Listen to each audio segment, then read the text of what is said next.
This is the bomb ISIS claims they used to bring down the Russian passenger plane over the Sinai Peninsula.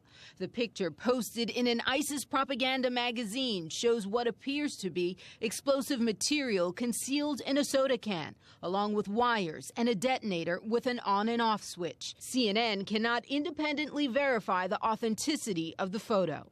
The article says ISIS, quote, discovered a way to compromise the security at the Sharm el-Sheikh International Airport, where Metrojet departed, and a, quote, bomb was smuggled onto the airplane. We will search for them everywhere, wherever they're hiding. The news comes one day after Russia's President Vladimir Putin said nearly 2 pounds of explosive material blew the passenger plane out of the sky. There is doubt as to whether or not it's the device that was used to bring down the Russian aircraft. This retired ATF agent says the on and off switch on the detonator means a suicide bomber had to be in the cabin of the plane ready to flip the switch, raising questions about how someone could get on the plane with a device that could easily be detected by screening machines. A completely assembled device like this would be difficult to circumvent normal security. U.S. officials say they ran the names on the passenger manifest list and found no red flags for anyone on board.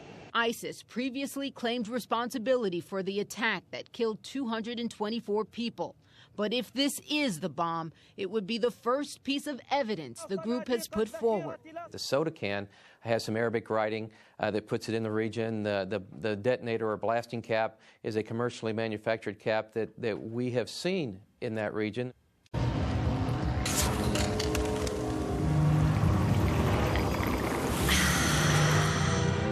Perrier, immensely extraordinaire.